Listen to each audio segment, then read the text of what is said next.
These two graphics cards look amazing in my opinion, and they're a breath of fresh air in an industry that's design has gotten a little bit boring for my liking.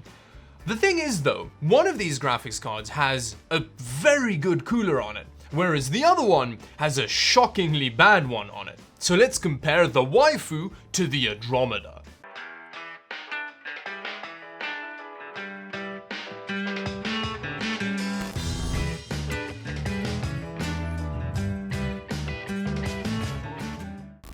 The two graphics cards that are going head to head in Dawid's deathmatch arena of death is the Yeston Waifu Edition RX 5700 XT versus the Galax RTX 2070 Super Work the Frames Edition.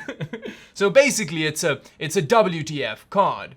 I'm glad that these two very interesting graphics cards are also very comparable GPUs, so that it's not going to be like comparing Zeus to some loser with half of his cores turned off. These graphics cards performance-wise are actually uncomfortably close to each other. When physically comparing these two graphics cards, they both have overcompensatingly large coolers on them, although that doesn't necessarily mean that they're both cool and quiet. We'll get into that a bit later.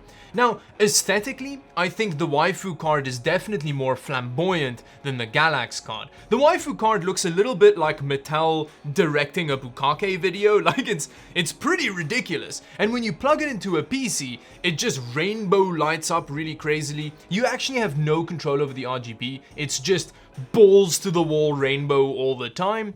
Whereas the Galax card is a lot more muted, although it still looks really awesome. It's got this Galaxy backplate on the back, which has RGB LEDs in it, which light up when you plug it in. It looks really awesome. It looks kind of like a childhood bedroom, so it's nostalgic and badass at the same time. There is one issue with the Galax card. Because of how thick it is, it means that it has pretty bad GPU sag. So I actually ended up stuffing an SSD under there to prop it up, and then it looks great. And I actually quite like having the SSD there. You could actually plug it in and have it be functional there as well. So I think that aesthetically is quite cool, but bear in mind, you're probably gonna have to prop it up on something because it is hella thick. These two graphics cards may have very chunky coolers on them, but they don't perform at all the same when it comes to cooling. Let me just play two back-to-back clips of these graphics cards running FurMark, so max load with an open side panel. And you tell me which one you'd rather live with.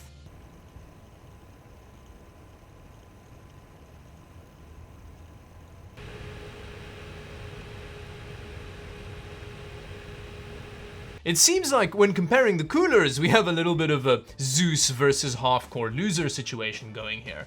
I didn't touch the fan profiles on either of these cards, they were just left to do their own thing. And in that case, the Waifu card runs extremely loud and still pretty hot. And when you turn the fans down to get a reasonable noise level, the card just gets uncomfortably hot. Gamers Nexus did a video reviewing this card and he spoke at length about how hot this Waifu is. Whereas with the Galax card, that's a seriously badass cooler. While under FurMark load, I actually had to turn down the fans on the CPU cooler, which was idle by the way, just to hear this graphics card under load. It's crazy, and the temperatures are great as well. If you want even lower temperatures, you can crank the fans more, still not have very much noise, and even better temperatures. It's really impressive.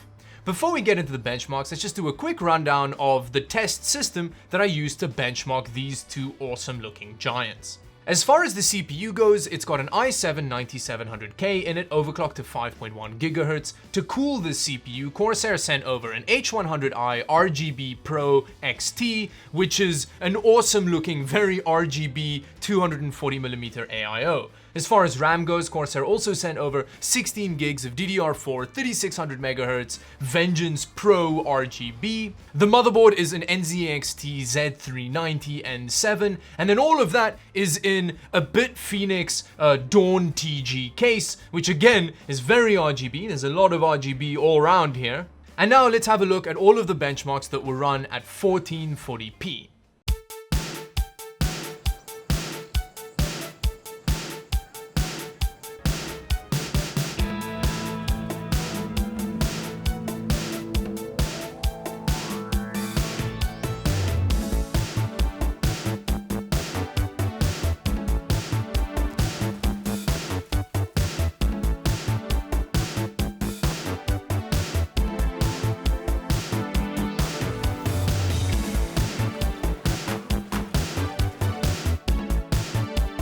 as you can see, these two graphics cards perform remarkably similarly.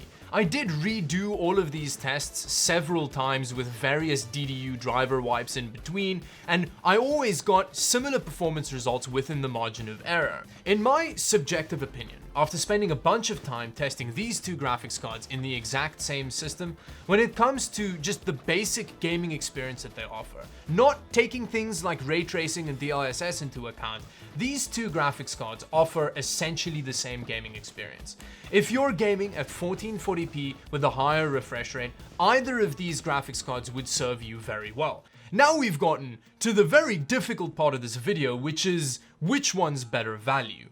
Now this would be a really easy question to answer if it was just a standard 5700 XT versus 2070 Super, because if that's the case, when it comes to raw gaming performance, the 5700 XT is better value because it gives you essentially the same performance for less money. But there are a couple of features on the Nvidia card that I do think is worth extra money if you need them.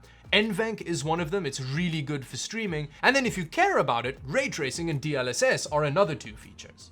But when comparing these specific two cards, it becomes more difficult, because this waifu card from AliExpress costs $650 US, which is a huge amount for a 5700 XT, which normally goes for around $400.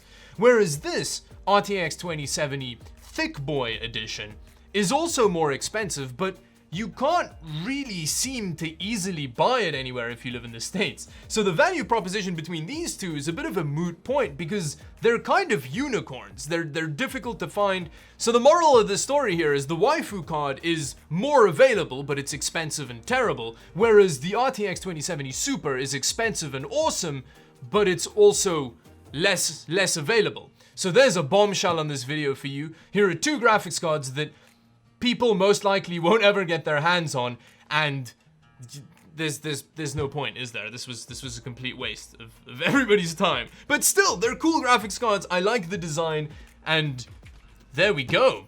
But yeah, with that, if you enjoyed the video, like and subscribe to the channel for more content as useless as this. Check out my Twitch stream, which will be happening later today. I'll have it linked in the description below, and until the next video, bye-bye.